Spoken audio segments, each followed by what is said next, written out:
BJP ಅವರಿಗೆ ಸಾಲ ಮನ್ನಾ ಮಾಡ್ತಕ್ಕಂಥ ಹೋರಾಟ ಮಾಡ್ತಕ್ಕಂಥ ನೈತಿಕತೆ ಇಲ್ಲ. ಅವರಿಗೆ ಬಹಳ ಸ್ಪಷ್ಟವಾಗಿ ಹೇಳಲಿಕ್ಕೆ ಬಯಸ್ತೇನೆ.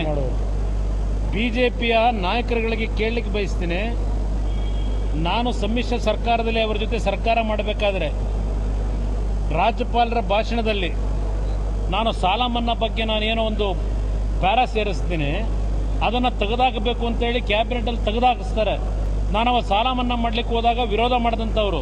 ನಂತರ ಯಡಿಯೂರಪ್ಪನವರು ಮುಖ್ಯಮಂತ್ರಿಗಳಿದ್ದಾಗ 2010ರಲ್ಲಿ ವಿಧಾನಸಭೆಯ ಕಲಾಪದಲ್ಲಿ ಅವತ್ತೇನು ರಾಜ್ಯದಲ್ಲಿ ಹಲವಾರು ಪ್ರದೇಶದಲ್ಲಿ ಪ್ರವಾಹದಿಂದ ರೈತರ ಬೆಳೆ ನಾಶ ಆಗಿತ್ತು. ರೈತರ ಸಾಲ ಮನ್ನಾ ಮಾಡಿ ಅಂತ ಹೇಳಿದಾಗ ಖಜಾನೆಯಲ್ಲಿ ಅಕ್ಷಯ ಪಾತ್ರೆ ಇಲ್ಲ, ಇಟ್ಕೊಂಡಿಲ್ಲ. ನಾನು ರೈತರ ಸಾಲ ಮನ್ನಾ ಮಾಡಲಿಕ್ಕೆ ಸಾಧ್ಯ ಇಲ್ಲ ಅಂತೇಳಿ ಇದೇ ಯಡಿಯೂರಪ್ಪನವರು ಇವತ್ತೇನು ಹೇಳ್ತಾ ಇದ್ದಾರೆ, ಸ್ಟ್ರೈಕ್ ಮಾಡ್ತೀವಿ ಅಂತ ಹೇಳಿ.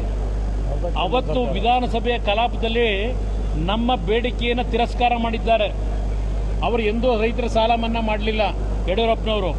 ನಂತರ ಜಗದೀಶ್ ಶೆಟ್ಟರ್ ಅವರು ಚುನಾವಣೆಗೆ ಹೋಗೋದಕ್ಕಿಂತ 1 ತಿಂಗಳ ಮುಂಚೆ ಬಜೆಟ್ ಮಂಡನೆ ಮಾಡ್ತಾರೆ. ಅವತ್ತು 25,000 ರೂಪಾಯಿವರೆಗೆ ಸಾಲ ಮನ್ನಾ ಅಂತೇಳಿ ಏನು ಘೋಷಣೆ ಮಾಡಿದ್ರು, ಸಂಪೂರ್ಣ ಸಾಲ ಮನ್ನಾಕ್ಕೆ ಹಣ ಕೊಡಲಿಲ್ಲ ಅವರು.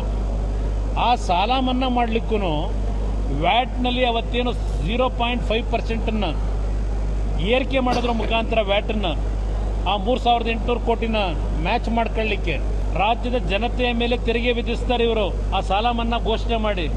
ಆದರೆ ಸಾಲ ಮನ್ನಾಕ್ಕೆ ಸಂಪೂರ್ಣ ಹಣ ಕೊಡಲಿಲ್ಲ ಅವರು.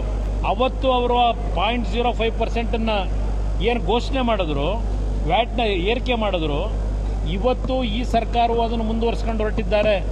ರಾಜ್ಯದ ಜನತೆ ಮೇಲೆ ರೈತರ ಸಾಲ ಮನ್ನಾ ಹೆಸರಿನಲ್ಲಿ 6 ಕೋಟಿ ಜನತೆ ಮೇಲೆ ಇವತ್ತು 0.5% ತೆರಿಗೆ ಹೆಚ್ಚಿಗೆ ಮಾಡಿದ್ರು.